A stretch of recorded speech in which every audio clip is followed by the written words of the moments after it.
നമസ്കാരം. എല്ലാവർക്കും കൊച്ചിൻ ഡെയിലി ന്യൂസിലേക്ക് സ്വാഗതം. കൂടുതൽ വാർത്തകൾക്ക് എല്ലാവരും ചാനൽ വെച്ചു. നമ്മുടെ ഇന്നത്തെ വിഷയം വേടനെ കുറിച്ചാണ്. എനിക്ക് മുമ്പും വേടനെ കുറിച്ച് നമ്മൾ പറഞ്ഞിട്ടുണ്ട്.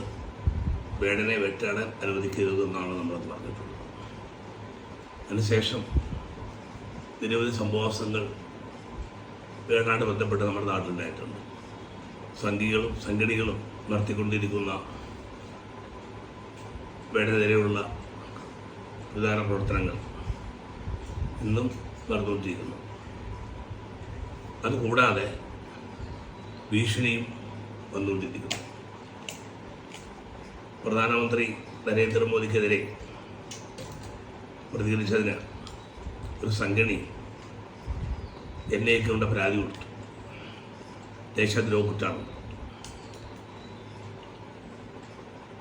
പ്രധാനമന്ത്രിമാരെ വിമർശിക്കുക എന്നുള്ളതും തെറ്റുകൾ ചൂണ്ടിക്കാണിക്കുക എന്നുള്ളതും ഓരോ പൗരൻ്റെയും മൗലിക ആവശ്യമാണ്.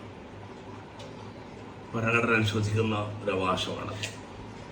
അത് മാത്രമല്ല, മുൻ പ്രധാനമന്ത്രിമാരായിട്ടുള്ള നെഹ്റു, ഇന്ദിരാഗാന്ധി, മൊറാർജി ദേശായി തുടങ്ങിയിട്ടുള്ള ഒത്തിരി പ്രഗത്ഭന്മാർ നമ്മുടെ പ്രധാനമന്ത്രി സ്ഥാനം അലങ്കരിച്ചിട്ടുണ്ട്. അവരെയൊക്കെ നല്ല രീതിയിൽ, ശക്തമായ രീതിയിൽ തന്നെ വിമർശിച്ചിട്ടുണ്ട്. അവരുടെ ബില്ലാണെന്നല്ലോ നരേന്ദ്രമോദി. അവർ സ്വതന്ത്ര സമരസേനാനികളും നാടിനു വേണ്ടി തേങ്ങ സഹിച്ചവരും നാടിനു വേണ്ടി നിലകൊണ്ടവരുമാണ് അവരല്ല. അത്രത്തോളം വരില്ല എന്തൊക്കെയാലും നമ്മുടെ ഇന്നത്തെ പ്രധാനമന്ത്രി നരേന്ദ്രമോദി. നമുക്കെല്ലാം അറിയാം. തികച്ചും കോപ്പറേറ്റുകൾ കൊടുത്തിട്ടുള്ള പ്രധാന വിലയുടെ അടിസ്ഥാനത്തിൽ ആളായിട്ടുള്ള ആളാണ് നരേന്ദ്രമോദി. ഒരു ജനീയനല്ല. അത് ഈ 10 കാലങ്ങളുടെ ആൾക്കാർക്ക് മനസ്സിലായിട്ടുണ്ടാവും. അതുകൊണ്ട് പ്രധാനമന്ത്രി വിമർശിച്ചാൽ ഞങ്ങൾ അകത്താക്കും, അല്ലെങ്കിൽ ദേശദ്രോഹിയാക്കും. ആ തരത്തിലുള്ള പ്രധാനവിലൊന്നും കേരളത്തിൽ വില പോവില്ല. ഇത് BJP ഇരുന്ന രാജസ്ഥാനോ BJP ഇരുന്ന മധ്യപ്രദേശല്ല, കമ്മ്യൂണിസ്റ്റ് പാർട്ടി ഇരിക്കുന്ന കേരളമാണത്.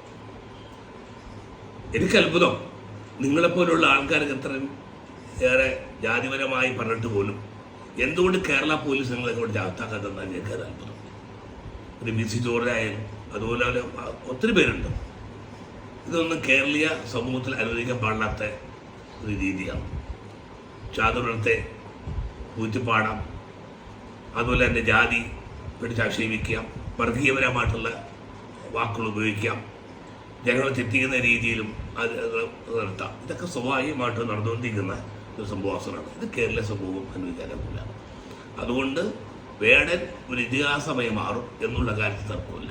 ഇന്ന് കേരളത്തിൽ, തമിഴ്നാട്ടിൽ, ഇന്ത്യയിൽ ഇതിന് വേടൻ അറിയപ്പെടുന്ന ഒരു ഇതിഹാസ താരമായിട്ട് മാറും. കാരണം വേടനെ കുറിച്ച് ഒരു കാവലാതി അയ്യങ്കാളിയെക്കുറിച്ചും നാരായണനെക്കുറിച്ചും കുമാരനാശാനെക്കുറിച്ചും ഈ സഹോദരൻ അയ്യപ്പനെ കുറിച്ചെല്ലാം, ചട്ടമ്പി സേമയെ കുറിച്ചും നവോത്ഥാന നായകനെ കുറിച്ചെല്ലാം പറയുമ്പോൾ, ചരിത്രം പറയുമ്പോൾ സ്വാഭാവികമായിട്ട് കുരുപൊട്ടാകുന്ന സ്വാഭാവിക സംഖ്യകൾക്ക് അതൊക്കെ സംഖ്യ കഴിയുന്നില്ല.